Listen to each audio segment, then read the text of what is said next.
It's a good day. We've been through an awful lot over the course of the last 40 days, and the biggest thing is there's a couple MVPs to our success today. The one is the team. The team, through this struggle, through this adversity, has never in any way not shown up to practice with a positive attitude and optimism and working hard.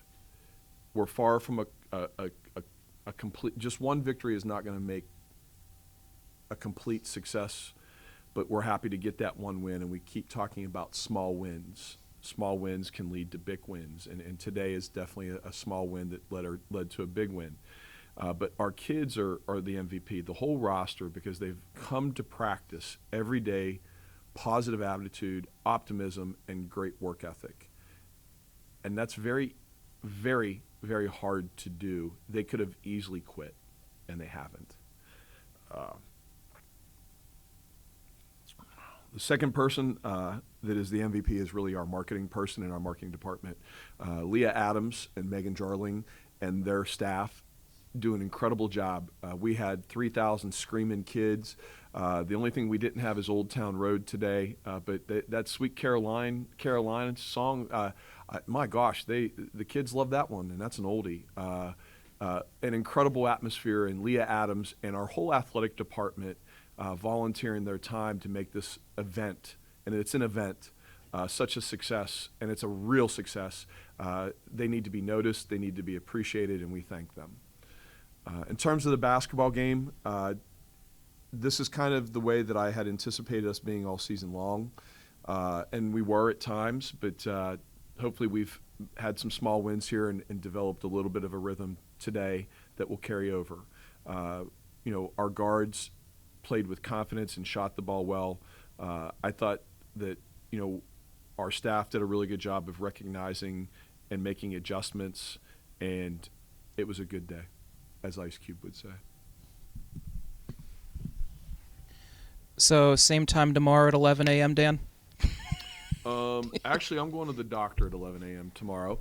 I wish we could play. These games are incredible, and the Loyola staff I've had an opportunity to talk to, and the one had been an assistant at George Washington, and he said, I prepped them. I told them, this is something that is known in the A10 that when you come here for the school day game, it's going to be packed, it's going to be incredibly loud, and it is an incredible basketball atmosphere for women.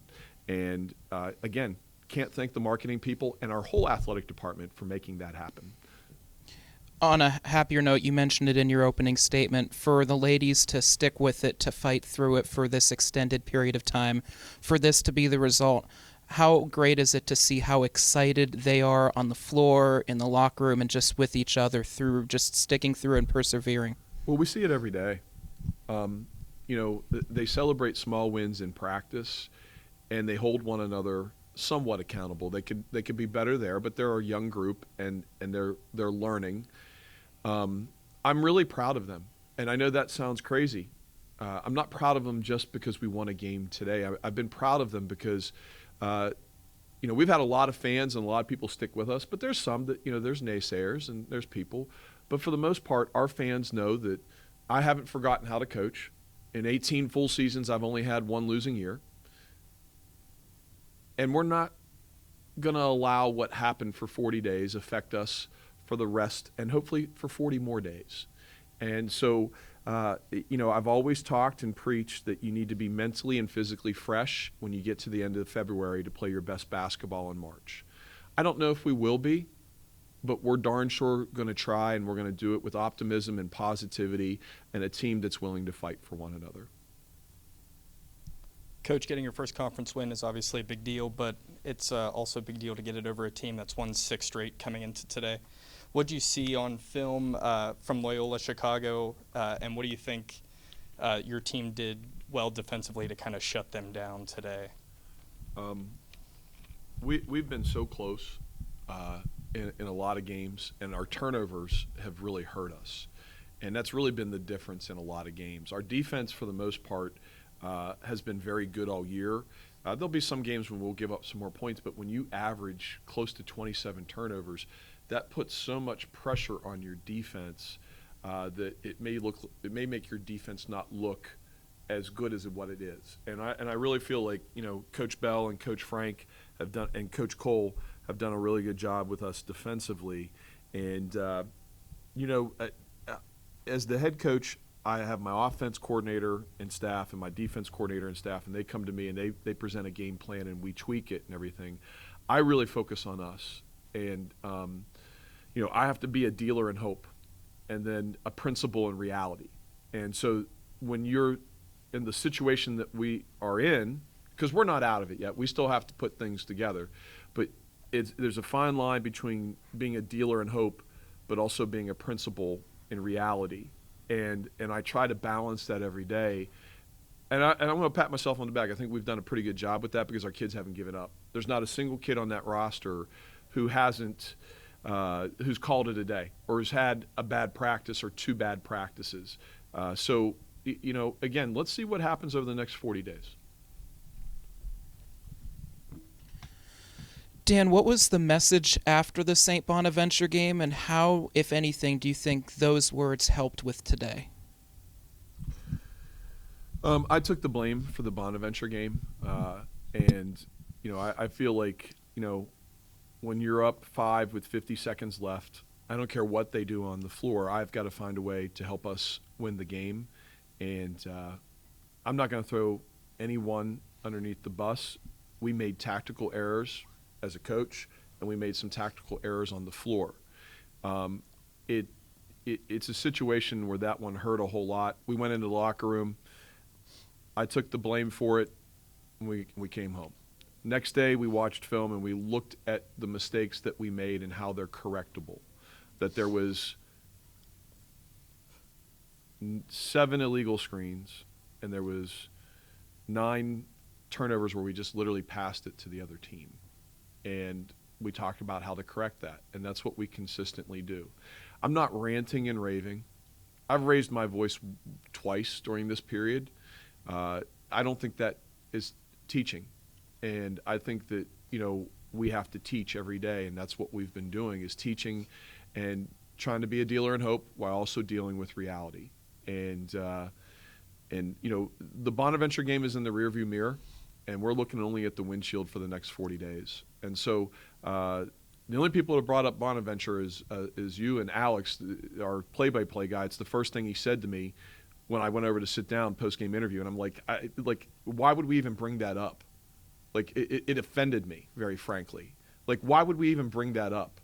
Like, we just won a game in front of 3,000 kids, and we played well, and you want to bring up a game from 3 days ago? Like, I got a problem with that. And so, I don't deal with people like that. I eliminate distractions, and I eliminate negativity in my program. Your question is fine, but it just hit me the wrong way immediately after the game. And so that's also part of my responsibility, because at the end of the day, this responsibility of what has happened over the last 40 days is my responsibility, and it's my problem, and I have to fix it with the players that we have and the staff we have, and we will. I believe in that 100%. Coach, so over the last 40 days, obviously it's a mental grind, and something you haven't experienced as a head coach of this program, as you stated before. So how do you take the lessons from that and continue to apply them as you guys are possibly could hit the right stride heading into Virginia? We're going to take it one game at a time. We're going to practice tomorrow. And that's the other thing. When you get to February, you usually taper your practice down to an hour. We're on the floor 2 hours. And I don't think it's affected us, which is, I'm really aware of that, our bodies and how we're feeling. And our kids have really fought mentally and physically to be dialed in, because we have to be on the floor more, because we've switched our offense 3 times, because we're turning it over at a higher rate than what we want. And we have to have continued growth.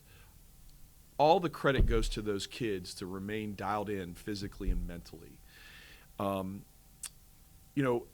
As we move forward, I always say, we drown our sorrows to midnight, or we celebrate to midnight, and I will today. No question about it. I'm going to get myself a nice pint of Grater's ice cream, and I'm going to enjoy this.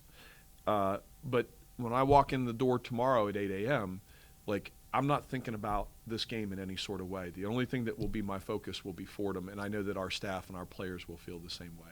Did that answer your question, or did I Yeah. just go off on a tangent? No, absolutely. Okay. What flavor?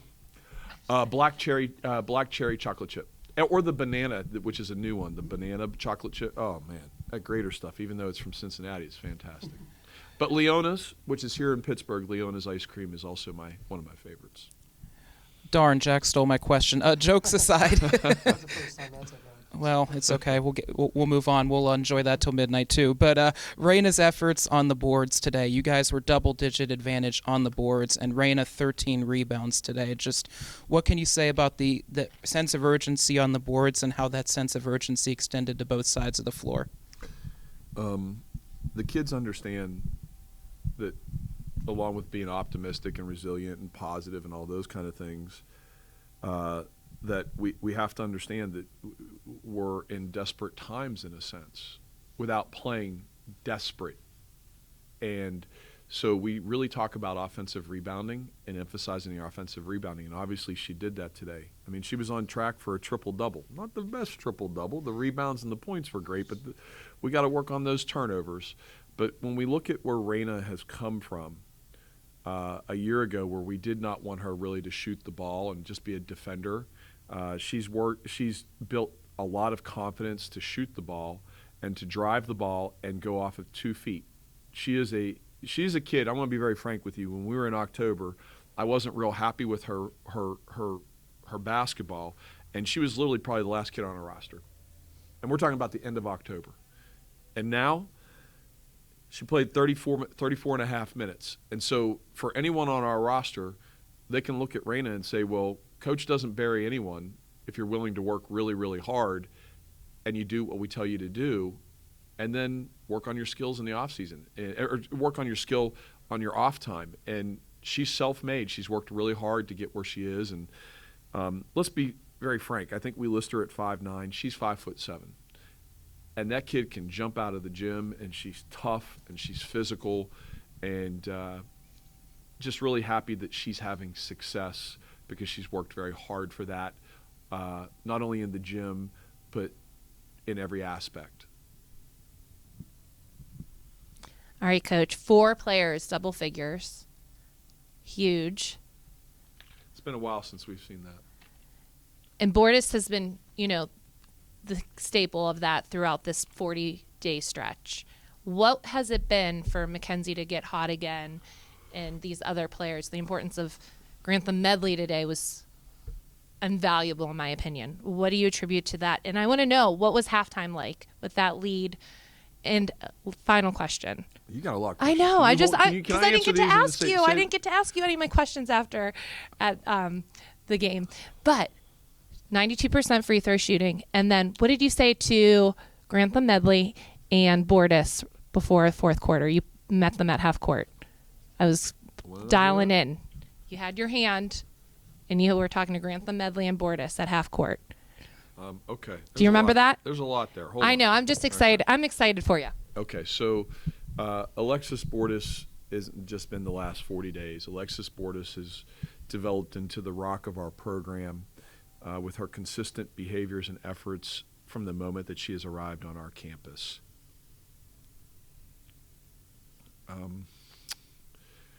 You don't want to put undue pressure on people, but there's been